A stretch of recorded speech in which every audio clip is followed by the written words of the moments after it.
Oh, this looks like a therapy session. I was literally about to say, like, I feel like I need a pen and paper and, like... It looks like we're giving therapy advice. Yeah. Kind of are. Kind of, I mean, it's kind of what this is. It's kind of the guy. That's what this is.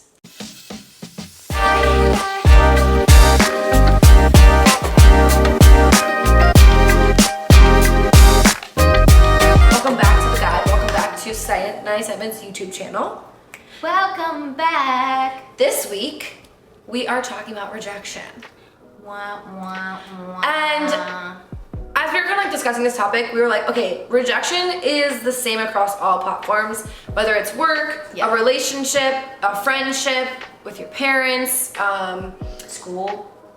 Yeah, anything. Yeah. Literally anything in life, rejection's the same. Sometimes it hurts more, sometimes it hurts less, just depending on like what it's for. But essentially, you gotta get comfortable with rejection in life. It's gonna happen. Yeah. It's going to happen. And it's also something that never stops happening, right? So it's like throughout your life, like you're constantly going to have to deal with rejection.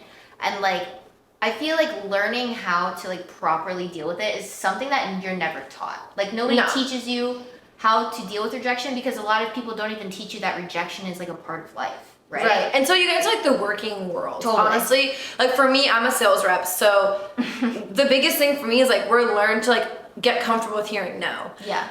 But like up until this point in my life, I've never had to hear no and be like, good, great, right. I like this. Thank you for saying no, and I'm gonna be back. Like, and also having to go back to the place where you've been rejected is a very hard thing to do, and something that like you said, like we're not taught until older in life. Yeah, because I feel like the term rejection, like it is technically like a negative connotation, right? Mm-hmm. But I think specifically like in life, you're taught that like rejection is this thing that like you should avoid at all costs. Like you never want to be rejected. It's like the worst thing ever. When in reality, it's like, I mean, there are instances like throughout life where like rejection is like doesn't have to be like this big negative like life altering thing. And also I think too, like rejection doesn't always mean like the end all be all. Totally. That has like that connotation too. Right. So like if you get rejected by a guy, doesn't mean that in a couple months he wouldn't not reject you. I'm not saying that that's like, honestly, to me personally, if I get rejected by somebody, deuces, we out. Yeah. I ain't coming back. But like at the same time, like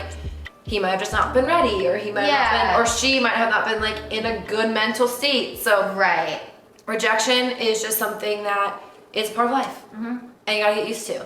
So we kind of want to go over like things that we do when we deal with rejection. So big or small, like how we cope with it, and maybe like ways you could try to implement into your life when dealing with rejection, or let us know what you do. Yeah. You never know. Yeah. So I think one thing for both Emily and I and like how we deal with rejection is therapy. And I don't think therapy just has to be like just with your therapist, because like, you might find it through like other ways too. It's definitely the most healthy way is to like go actually seek out a therapist.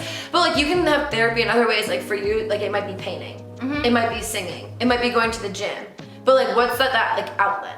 Yeah, like some form of like, I think people use the word meditation and we think this silent, like, you know, sitting crisscross with your hands like this, where it's like meditating and therapeutic activities can literally be anything for you. And so things like that definitely help deal with rejection, especially if it's kind of more of a tougher thing to hear, like doing some sort of thing that is therapeutic to you, or if it's talking to an actual professional, that is definitely one of the things that you can do.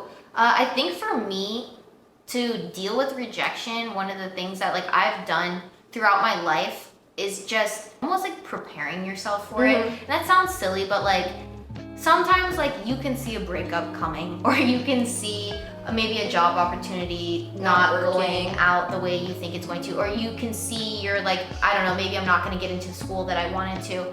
And so it's like almost like mentally preparing yourself for that situation, so that way when it does happen, the blow isn't as bad. And one way that I've done this, and I've kind of always done this in life, is like writing it down or like journaling about it, and just kind of like getting out all of my feelings. Like, how is this actually going to impact me? Like, is this going to really put a wrench in my plans? Is this really going to be that big of a deal? And then when you kind of write it out and look at it through like an eagle's eye perspective, you realize like all these huge things that you think it's not that deep, and it's really not going to change your life in the way that you feel like it will in the moment. So I think that has helped, but you can't always anticipate rejection. But if you can see it coming, I would recommend just like writing down like how you're feeling, journaling, and that's also a skill that I learned through therapy. Therapy has helped like me realize different coping mechanisms or like things that like I do that are okay when handling with rejection. So if it's something that's like extremely big and like you didn't see coming or was like very important to you, truthfully, like I let myself sit in it for like 24 hours. Yeah, like allow yourself to feel it. Exactly. Like I will eat what I want, I will drink what I want, I will sit on the couch and watch whatever movie, I will cry in the shower, I will let myself like have a pity party for myself. And like I'm a very like outwardly tough person. So then when I like do that, I'm like, I feel worse that I'm allowing myself to do this. So like having to learn that that's okay to do, not feel guilty about it, has been a big part of like my therapy is like in like rejection and then like hearing the no and like things in life is just like allowing yourself to have the time to sit in it, but like don't sulk in it for too long. Yeah. Cause like there's like a healthy amount of like that you can allow it yourself. And it depends on how big it is. If it's really, really big, like you get 24 hours. Yeah. If it's not that big, like maybe you go get yourself a Diet Coke at McDonald's and like you gotta get over it. You know what I'm saying? Like there's like, you know, different ways. Yeah, like having like that activity that it's like can be your scapegoat to get your mind off of things or like kind of reset you. I'm a talker. Yeah. So I will talk to, I wouldn't say that I talk to like a lot of other people about it. Like I might mention it to you or whatever, but like at the same time, like I probably had the same conversation with myself like 500 times.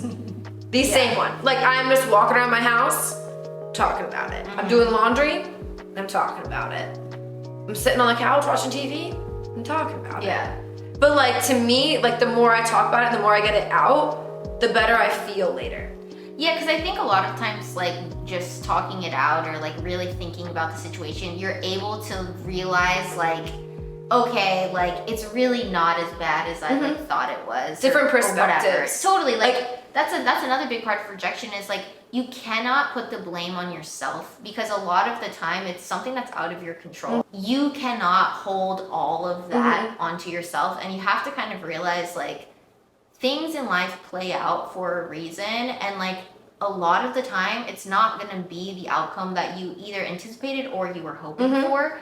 And so like, yeah, sit with it, be upset, be angry, talk it out, do your thing, but also like you cannot blame yourself for all of these things that happen. I think, and that's really hard. For me, like sitting in it and talking it out to myself a lot of times, it makes me realize like other perspectives and it's like either that person's feelings. And like, I also think like rejection is really hard when you put yourself out there for a significant other and then you get rejected by them because it's really hard to put yourself out there, especially like also making new friends in a new area. That's really difficult.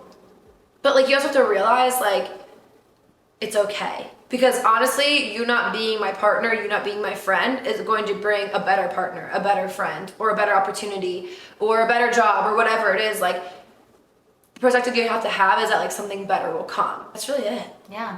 Rejection sucks, but you just have to deal with it. That's the moral of the story. That's it. That's it. Rejection sucks, rejection's hard, but you're gonna go through it in life in all different facets. Big, small, just find a good, healthy remedy for yourself. Yeah. That's the lesson here. Yeah. And we love you. And you guys will see the video version of the podcast on Friday. Okay, bye! Bye!